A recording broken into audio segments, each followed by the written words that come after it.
Merci Monsieur le Président. Madame la Ministre des Sports, il y a 6 ans, l'Alsace, notre Alsace, subissait le traumatisme de la loi NOTRe et son rattachement de force à la région Grand Est. Auparavant autonomes, les ligues d'Alsace ont été réorganisées en districts relevant de la gouvernance du Grand Est. Pour certains sports, c'est une catastrophe. C'est une catastrophe pour les clubs, les sportifs, les parents, bénévoles et entraîneurs amenés à parcourir une région grande comme 2 fois la Belgique pour participer à un match, une compétition ou même à une simple réunion. La perte de temps et une forme de jacobinisme régional découragent même les plus motivés. Aujourd'hui, le football, le tennis, le rugby ou encore le handball veulent sortir de cette situation funeste. Prenons le cas du football. L'Alsace est le premier district de France avec 80 000 licenciés. Terre de football, nous sommes passés d'une politique de formation intensive à celle des quotas par département. Les clubs se vident de leurs pépites, de leurs entraîneurs, de leurs bénévoles. Même les arbitres renoncent, un quart des effectifs en moins. En matière de football féminin, l'Alsace, qui était pionnière, est revenue 20 ans en arrière.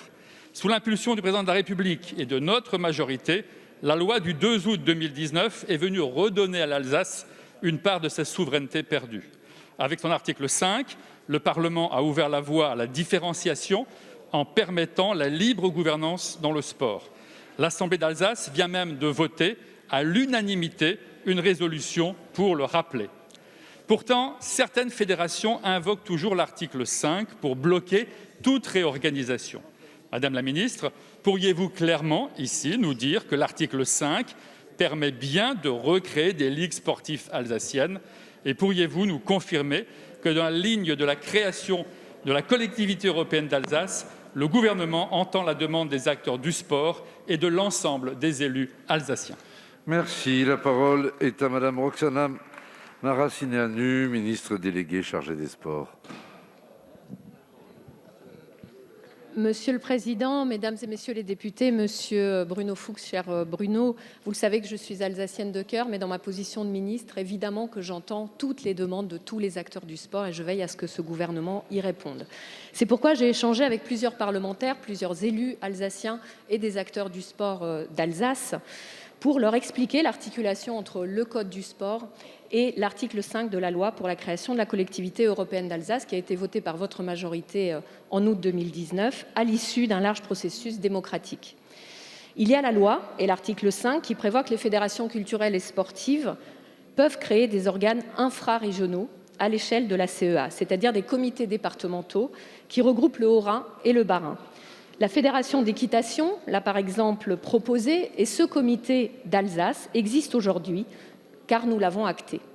Il y a la loi et il y a l'esprit de la loi, c'est-à-dire vos débats ici et au Sénat qui ont éclairé les objectifs de cet article 5 et confirment qu'il s'agit de permettre la création à l'échelle de la CEA d'organes déconcentrés des fédérations dotés de prérogatives de ligues régionales. Alors que dit le Code du sport pour autoriser ces volontés à devenir réalité? Eh bien, le Code du sport permet tout cela, car il y est bien mentionné spécifiquement à l'annexe 1.5 que les fédérations ont la possibilité de solliciter auprès de mon ministère une dérogation pour que leur organisation territoriale ne suive pas celle des organes déconcentrés du ministère. Alors pour rappel, cette organisation, c'est département, région administrative. Ça veut dire qu'il n'y a aujourd'hui pas besoin d'un nouveau décret ou d'une modification du Code du sport. Donc je vous le confirme, cher Bruno Fuchs, que toute demande de la part d'une fédération motivée et justifiée pourra donner lieu à une dérogation. Et j'y veillerai.